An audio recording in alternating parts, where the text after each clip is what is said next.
Hi there, I am Stacy Phillips, and I am so excited to kick off my podcast, Stacy Phillips and Friends. Each week, we will step into my wardrobe, literally one of my closets, where one of my nearest and dearest friends and confidants will fill this chair next to me as my co-host to chat a little bit about life and a lot about women empowering women. Together, we will have a gap session with just us gal pals, a deep dive for the dish, a convo among co-eds, and then our big feature presentation, the special guest interview, or what I call the SGI. So welcome to Stacy Phillips and Friends. Let's keep it real. I am thrilled to have with me today one of my dearest friends who's in the celebrity role of our guest, Julia Stewart, and one of my dear, dear friends, Angela Reddock-Wright, who is sitting next to me. This is such a great way of spending time with my girlfriends and talking about really cool things. And frankly, Julia, I want to spend some time today talking about your company because it's for women, about women, etc. But that's not how I met you. I met you when you were the president and CEO of IHOP, and it was your idea to acquire Applebee's and become Dine Equity. And there's a story that I always make you tell, which I'll talk about that in a minute. Since you started working at Applebee's as a young person, and even before that, if I recall correctly, you were a waitress at Applebee's. IHOP. Okay, I was IHOP. a food server at IHOP. That's how I started. Working at Applebee's, and eventually, when you left Dine Equity, you started your company, Alurx. So why don't you tell a little bit about your history so we can orient people? And you have to tell the funny story, not funny, haha, but turnabout's fair play with Applebee's. And then we could talk about Alurx, etc. Sure. I'll do the short version. Um, so I had been and was in the hospitality business for about 42 years. The first 14, 15 of it was in marketing. And I had made the decision that I wanted to run something. Wasn't sure what it was, but I wanted to run something. And I believed, and I still believe, that nobody with a marketing background would be allowed to be CEO. So I quit my prestigious job and went looking for an operating role and got it at Taco Bell. So I spent about 8.5 years in an operating role at Taco Bell and completely revamped my career in operations, and probably would have stayed had they not had a change in management. And I did not get the job and the nod. So I left because an executive recruiter offered me the job at Applebee's as president. And at the time, the largest casual dining chain in the world. And it was an opportunity of a lifetime. So I left and took the job because the promise was, once myself and the team that I was hiring turned the company around, and that is to say, got positive sales and growth, that they would make me CEO. That was the deal. So fine. It took us about 3 years to do that, which is really pretty remarkable. Had an incredible team. We turned around sales, profits, double the stock price. And I go into the then chairman and CEO's office with my graph explaining how everything had turned. I was very proud of the team. So I'm thinking it's time to make me CEO. And the then chairman and CEO says, after a long pregnant pause, no. And I thought he meant no, not that day. And I said, well, of course, if there's something that you or the board wants me to demonstrate, just let me know. And he said, no, not ever. And I did a long pregnant pause and decided, I come from the world that says, don't say anything if you're going to lose your temper. So I decided I would go home early and reflect and think about that. So I came in the next day and said, I think if I'm going to do the job, but you're not going to give me the opportunity and the title, I'm going to go ahead and leave. And he said, well, no, if you leave, the stock will tank. So after some careful consideration, we worked out a 3 or 4 month plan. I eventually did leave. I did accept the position as CEO of IHOP, which was my first job in high school. And a similar game plan, but it took a little bit longer to turn it around. But we were incredibly successful, and we more than doubled sales, profits, and were just printing money, as the story goes. And after 5 years, I went to the board and said, I am concerned if we don't make some sort of an acquisition, we could be in trouble for a takeover because we literally had virtually no debt and had made such a success with the company. And so the board said, sure, you're absolutely right. And we went looking for an acquisition, and we spent a good year looking for an acquisition. And I had spent a fair amount of time with the team doing that. And one day, in those days, you read the Wall Street Journal, it came to your office. And I was reading the Wall Street Journal, and there on the front cover was an article saying that Applebee's was looking at strategic alternatives up to and including the sale. So I called the banker. One thing led to the other. I went back to the board, asked for permission to at least pursue the notion. And eventually we did borrow $2.3 billion, and we made the acquisition of Applebee. So on the day of the actual announcement in New York City, when we had finally made the announcement to the street, I excused myself, went into a private office at our attorney's offices, and called the then chairman and CEO of Applebee's and explained that we had, just made the acquisition and announced it. He said he was expecting the call. And I said, well, it should come as no surprise. We don't need two of us, so I am going to let you go. Wow. And was that the Turnabouts. same CEO Yep. that told Yes. you to never be? Yep. Turnabouts fair Now, play. you don't borrow $2.3 billion for revenge, but as I tell people, there was about 30 seconds there where it felt really good. Yeah. And so we formed a new company called Dine Equity, which subsequently changed its name to Dine Brands Global, which is what it is today. And under that umbrella was IHOP and Applebee's. We started a shared services model in the back of the house and became incredibly successful. So it was quite the story. So when you add up my time at Applebee's, my time at IHOP, and my time at Dine, it was over 20 years. What's a shared services model? That means that you don't need two general counsels. You don't need two chief financial officers. You don't need two heads of, you literally combine and take the savings and reinvest it in the company because you've got, literally a whole team supporting both brands. Got it. So here's your platform. Talk about Alurx. So I did that, as I said, for literally 20 years, and being a CEO of a public company for just shy of 20 years is a long time. And so during that time, at one point we had 250,000 employees, 600 franchisees. We were in 23 countries. It was a very large company. And when you have that many employees and you're serving 2.5 million customers a day, you are privy to how people are eating, how people are taking care of themselves. And I knew that wellness was not at the top of everyone's list. Now, part of that was because we were known, both brands, as everyday indulgence. And when you have everyday indulgence, not everyone sees it the same way.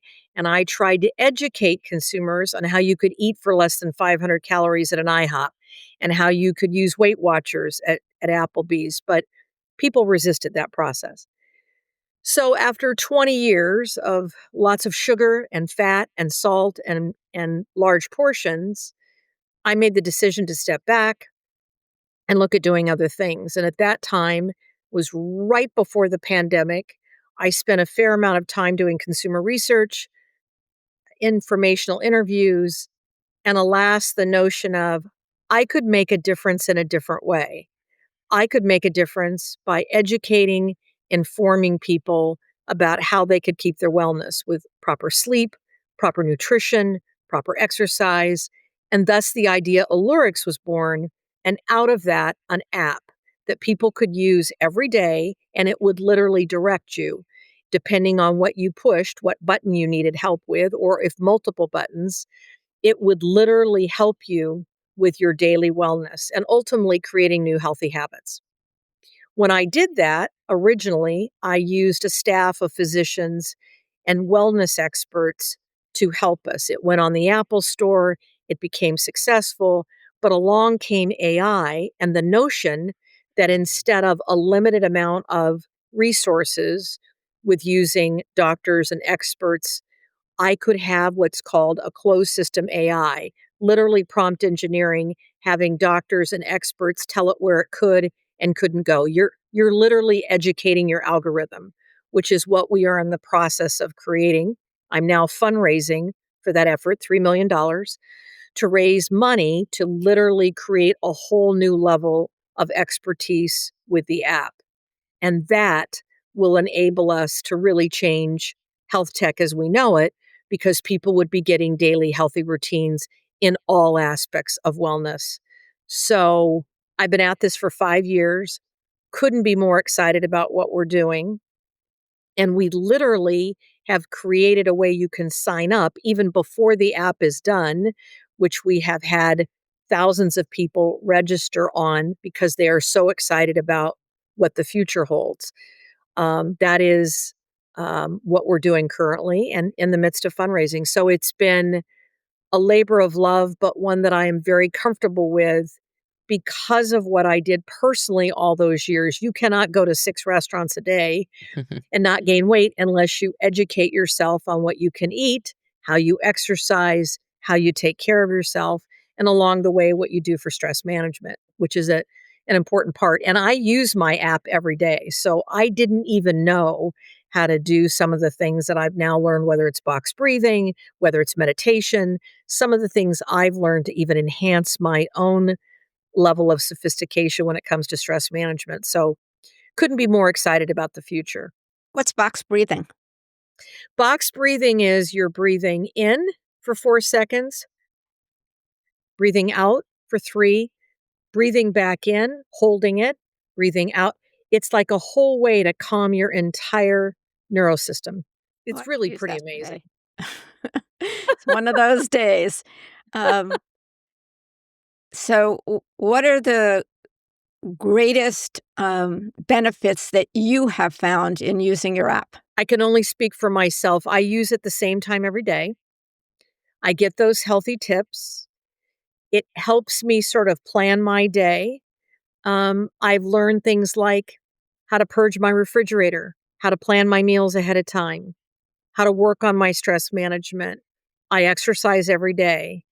I allow myself an occasional, um, scoop of ice cream or a guilty pleasure, which sometimes could be a rom-com. I'm being half kidding, half serious. But the notion is that I am providing this improvement. And I went, I guess the ultimate, and again, it's just me. I'm not trying to oversell, but when I went last year for my physical, she literally said to me, I think this is the best your blood work and testing has been in 10 years, Wow. Wow. That's awesome. That's which is just amazing. And it's my daily routine. And I know, and there's a certain amount, again, I've learned all this through my app. There's a certain amount of stress that's healthy, that's good for you, right? It's not that you want to go stress free. You want to have some stress, but you want to be able to manage it and know when you've had too much.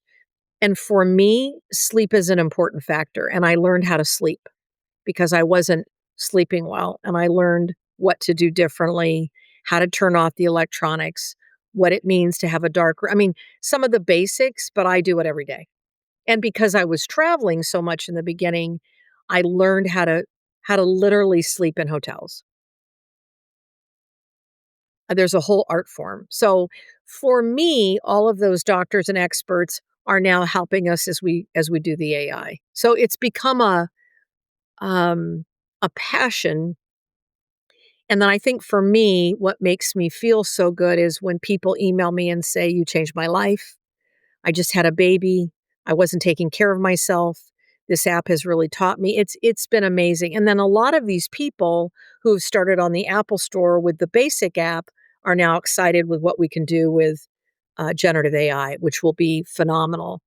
So resources from Stanford University to Mayo Clinic to science-backed research. I mean, we're able to include so much more. I can't begin to tell you how excited I am. But as I said, I've been backing this and bootstrapping it myself, so it's time to fundraise.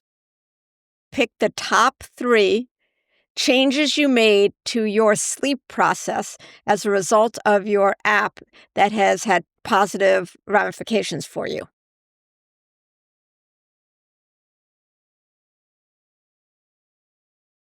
A very dark room, which I wasn't doing in the past. Going to bed about the same time every night, if at all possible, which I can do. And water before a bed, like a nice glass of water. Those 3 things and the consistency of it have had marked success, and then I changed the pillow I was using. Hmm. What was wrong with your pillow?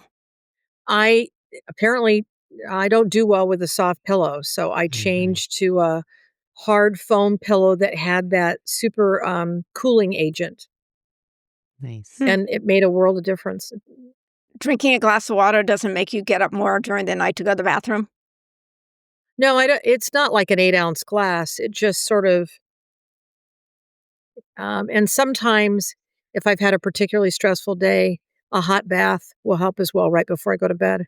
Mhm. But I think part of the answer is the routine. Going to bed at I the mean, there'll same time always be each night. exceptions, but the routine really helps. Yeah, going to bed at the same time each night, that would be a challenge for me. Um, I've I really did much gotten better during COVID. Yeah, I've gotten much better at that. I mean, there will always be exceptions, but and in the old days, I used to turn the TV on and I don't do any of that anymore.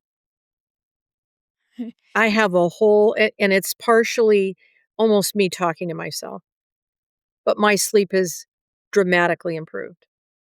Including the number of hours or the type of, sleep you Not so get. much the quality of I mean, maybe in some cases an hour, but it's a lot more to do with the quality. I was not getting good sleep. Does your app track your sleep? It does not today, the new one will. Okay, because I wear an Aura Ring to track my sleep. Yep, yep. The new app, I mean, I could go on for an hour about what the new app will be able to do, but it will integrate with your existing wearable devices and more. I mean, I'm so excited about its capability. It is mind-boggling. And because it's a closed system prompt engineering, literally the doctors are telling it where it can and cannot go. It trains the algorithm for you, and you can work on one thing or 2 things at a time, and it tracks your daily activity. It scores you how you're doing. It's phenomenal. I could go on for an hour. When's the ETA? Well, as soon as we get funded, it'll take us about 3.5 months to be live because we've done all the pre-work. I mean, we've done everything. Very cool. So, Angela, you were a litigator and a counselor in the employment space for many years, and a few years ago, you pivoted, including or focusing on mediation. I don't know if that includes arbitration. So, has your stress level, your wellness level, or lack of wellness changed since you pivoted your career? Um, First, let me say Julia's amazing. You have Agreed. amazing friends. He loves Applebee's, and hearing how you were the brains behind the, menu that shows how many things, or calories are in meals, I'm like, "Oh my goodness, I love that," because I totally follow that, so thank you, Julia. But, stress levels as a mediator, I am full-time as a mediator now. I used to do arbitrations, I don't do arbitrations anymore, simply because I really love the mediation process. I would say the stress level as a mediator compared to litigating.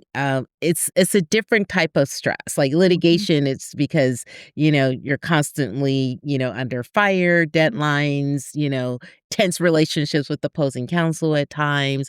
Mediation, you're being hired to be a peacemaker, right? So you would think that naturally that would, with that would come, there's just peace all the time. But the stress stems from feeling like, okay, two parties, at least two parties, sometimes more, and their counsel have hired you to help resolve their matter. And for me personally, I really take that on. I internalize it. I take it to bed with me. If I'm out for a walk, I'm thinking about that case and how I can help get the case solved. So it's this sense of being responsible to help people get to a resolution. And I would say that's it's a good, I mean, I appreciate that Julia said some stress is good. So I think for the most part, it's a good stress because I really take it to heart, every case. But many mediators that have been in the business for a long time, they say that will kill you. Taking on every case and internalizing every case will ultimately, convert to bad stress. So I'm trying to manage it in a way to where I still show care and empathy for every case, but also, understand that the core of mediation and the mediation process, it means that it's the client's process and the client has to want to resolve, and you help create the environment, the process. You're the cheerleader to help them get there. But you have to manage the level in which you internalize it. It's a really interesting comment because one of the things in the daily routines is when you're feeling like you're hitting the wall, one of the routines it had me doing was getting up and actually walking around, like clearing my head. Another one was what brings me joy, and it asked me that, what brings me joy, and I want you to reflect on that for a minute. Take 5 minutes and reflect on what brings you joy, because right now this particular stressful situation isn't bringing you joy. How can you step back? So, Angela, what do you do for a wellness program? And I don't mean a formal wellness program, Right. unless you have a formal wellness. Sometimes I'm really focused on having a great wellness program. Sometimes I'm not. As we're doing this interview, I actually post Labor Day just kind of recommitted myself to a wellness program. And so that looks like, making sure I'm up, similar to Julia, going to bed at a reasonable hour, getting a good night of sleep, getting up consistently around the same time every day so that I can get my workout in before my day starts, because I never know how long the day is going to go. So getting that done on the front end. I'm exploring strength training classes, Pilates classes. So I'm sort of just experimenting to see what type of workout program I would like to do consistently. Really, I have a friend that encourages asking that question about joy. So really trying to connect to the Yep. things and the people that really bring me joy. But I think mostly just being in a where it's trying to manage against this, the busyness of our lives and our workday, and just, being very intentional about building other things in, whether it be with family, friends, or just time with myself to really decompress and to try to keep my mental and emotional state in a good place. How many of your mediations are virtual and percentage-wise, and how many in person? 99.9% are virtual since COVID. Wow. Pretty much, I mostly do employment mediations and in Los Angeles, where the traffic is bad, and I just think, attorneys and their clients aren't going to go back to Ooh, the a old great way that things are opportunity for done. box breathing. Oh, that's Yes, interesting I because heard you on that Yeah, as well. honestly, because I'm on Zoom all day, I'm Mm, telling you, the idea of getting up for 5, first of all, getting up. Um, One of the things I've learned is I was sitting here all day and I wasn't getting up. So learning about getting up, even if it's just 5 minutes, walking around, the box breathing, it is amazing to me how either the meditation for 5, 10, again, I'm not talking about stuff that takes multiple hours. I'm right. talking about things that take 5 or 10 minutes. It is amazing to me how it just literally brings it all down. It's phenomenal. well, if you So had an aura ring, it would tell you time to stretch your legs. Oh, good. Oh, And then it'll that's a good track at one. the end of the day, how many warnings did you get? And I find with the ring, and I don't know if this is true, but I find that it prefers consistent movement throughout the day than one really long walk, for example. Absolutely. Absolutely. For me, I have the every 45 minutes it goes off, and it makes me get up, and it makes me walk around even for 5 minutes, and I'll do box breathing. For me, box breathing isn't an everyday thing. It's I know when I need it. I can feel it. It's Mhm. like a it's like a feeling I get that it's like, "Okay, it's time." Interesting. Yeah. Interesting, and I sort of knew the answer, Angela, that Mhm. most of your mediations are virtual. True for me. Family law? Yeah, and there's something to be said by being in person Mm, with a judge, not necessarily the other side, but more importantly, my client. Mhm. I have one client now who I frankly haven't met yet, which is still part of the COVID Mhm. thing. During COVID, Zoom worked really well, and we were grateful for it. Right. But there's something to be said for looking somebody in the eye, Yeah. and being next to part of your team. We did that really well. I'm also observing that during COVID, everybody did meetings. They didn't have to get on a plane and travel across the country. Mhm. And I would have thought more of that would last, but I am watching lawyers and business people back on getting on those planes. Yeah. And I don't think a lot of that is necessary, but that's not for me to decide. Um, I found for myself, I had the best structure, the best sleeping in terms of hours, the best consistent walking in my neighborhood during COVID. Mhm. The first year of COVID, I've worked more hours than I've ever worked in my life, over twice as much as what is expected for me as a partner in my firm. The Mhm. head of my firm called me and said, Like, "What's You're the going only on?" partner I'm calling. You don't have to work that hard. And I Mhm. said, I can't, I'll die. At the same time, it was easier billing 3,200 hours than juggling working and going to the office and taking people out to lunch and throwing parties and all the things that I do now Right. is so much more stressful, mhm. more time than getting up in the morning, working, going for a walk, work and go to bed. It was simpler, and there some of that simplicity I miss, and what, Julia, you're saying is your app will put some of that simple structure in place so we don't forget the simple things which we need, and you can I quote would me, that's a good soundbite.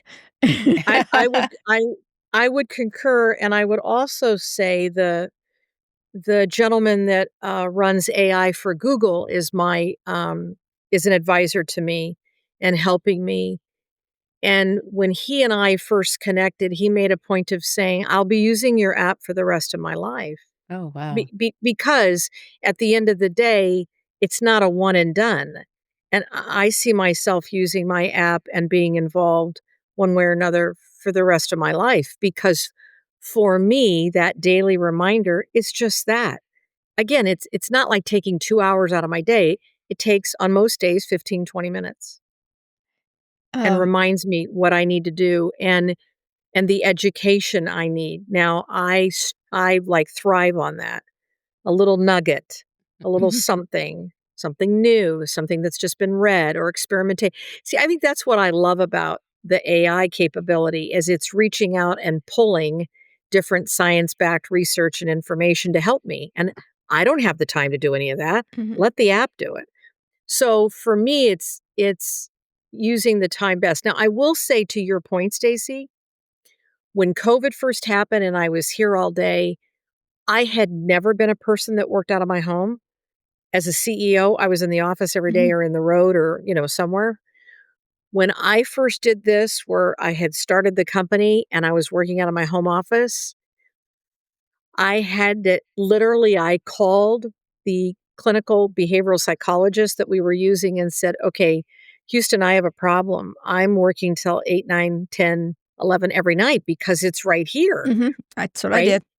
And she finally said to me, It's not good for you. I want you to practice something. And I'm like, okay, I'll try anything. I had no idea what she was going to say. And she said, you're going to put a sign, because I have louvered door. You're going to put a sign on your door that says, I'm out of the office. I'll be back tomorrow. And so I'm like, well, doctor, the only people here are my family. And she's like, that's good. Your family will reinforce that you're done for the day, because people were worrying about me. I would just sit in here up until 9, 10, 11, because that's, it was some, and they're like, not healthy. So COVID taught us some things, both good habits and bad habits. And so I do think finding that the balance and the joy is important. I love that line. So, you've been a very successful woman in the public space and now in the private space. What advice would you give to young women who want to move up into leadership ranks, but encounter resistance, as Angela has, as I have, as you have, because of your gender? So I have an unpopular view, which I share with people, which is that, look, I think there's a certain amount of accountability and responsibility we have to develop our own plans and share them with our supervisors or whomever we're working with. So I absolutely believe that part of it is our accountability and responsibility. I think if you're in an organization, big or small, private or public, nonprofit, doesn't matter, and you are working in an environment where your development is not seen as value added, and they really don't care, and they want the job done and nothing else, and you aren't being fulfilled, you don't feel like you're getting development. And again, this isn't just about being promoted. This is about being developed. This is about learning and growing, learning new things, learning new skills, trying different things that you've never done before, taking calculated risks, taking on different projects. If you're working in an organization, where that is not supported or endorsed, then you have to ask yourself, are you working in the right organization? If you've made every effort, you've brought forth your own plans, you've made suggestions, and it goes on deaf ears, it's probably time to start looking for another job. I'm a big believer, and that's certainly how I ran my life and my career. When you reach the glass ceiling and you've made every effort, it's time to move on. Now, for me, early on, and certainly the generation now that I'm coaching, a lot of young people are like, well, I can't say anything. I'm desperately needing a job. Over time, you have to ask yourself, if you've really hit the wall and you aren't learning or growing, you have to ask yourself if you're in the right organization. I think there's a lot of people out there who don't appreciate that point of view, but that is certainly one that's been very successful for me in my own personal career. And I've encouraged people. Now, if you want to stay and you're in a culture where there is development opportunities, you have to give too. It can't all be the supervisor telling you, I want you to do X and then you do Y and then you do Z. You're going to have to make your own effort and contribution as well. I gave a speech, and I do this about, I don't know, anywhere from 5 to 10 times a year. I do speaking engagements. And this woman came up to me afterwards and said, would you be willing to coach me for an hour or two? I have some very specific questions. And we started talking, and she said, look, I love my company and I love my job, but I have this block, which is my supervisor. And after, it takes a little while to understand the nuance and the situation in that particular person or whatever. So after about an hour, I said, you know exactly what to do. Now, if you need permission for me to do it, this partially has to be his idea. And eventually, as you want to transfer out, you will transfer to a different department. But this idea that you have to streamline is probably going to have to come from him, because you've told me enough about him that I understand him. And if that's okay with you to make it be his idea, but ultimately you can be transferred out or promoted, then you should stay. If you can't handle that, or it's too much for you, then let's work on leaving. And she did exactly that. She now has been promoted into a different department, working for a wonderful woman and not him anymore. But she made the conscious decision of, I think there's a way out and up. So I think it depends on you know the landscape well enough to know a lot of young people that I coach don't really understand the culture for which they're getting into. And make no mistake about it, every law firm, every business, every corporation has a culture. And so fitting in with that culture and feeling like I always say, you don't sell your soul to work for anybody. So never sell your soul. But if you're going to stay, then you got to make sure you understand the landscape and there's enough movement and flex. But as Stacy, you know better than anybody, every time I would hit the wall and I would do everything I can. Now I'm showing my age, but I was told you're the highest ranking female in the company. That's as good as it gets. And it wasn't good enough for me. I would begin the process of looking elsewhere. And you're a great role model for that. So, Yes, indeed. and God bless. And Yeah. I look forward in a few years when we see on the cover of the Wall Street Journal that so and so public company bought Alurx. That's the headline I want to see. Yeah, Um, people ask me that all the time, Stacy, and the answer is I didn't do this. I mean, would I love to at the end of the day be reimbursed for the amount of money I put in? Absolutely, but I'll be involved with this for the rest of my life because I believe so firmly mhm. in what it has done for so many people. And like I said, when somebody writes an email and says you changed my life, I now have a wellness routine that I never had before. Um, I will tell you one insight that I find interesting. We have built this app for men and women, and we've marketed it to men and women. But interestingly enough, over 75% of the people who first got on the app were women. But what they do is they tell their spouses, Mhm. their significant others, their boyfriends, their girlfriends, their friends, and over time it's morphed. But men don't necessarily gravitate to getting Mhm. help, but eventually they get into it and they love it. But I think it's interesting that we're more willing, at least in the beginning, to say, look, I need some sort of assistance to guide me each and every day. And I knew we were onto something when people started signing up and really calling me or emailing me and saying, we're making a difference. And not that we didn't make a difference in all those years I was in the restaurant business. This is a different kind of making an impact that I am really super proud of. Yes, you should be. You are literally changing people's trajectory and hopefully over time living longer, healthier lives. I knew we were on to something when insurance companies started calling us Oh, Yeah, right. yes. Great.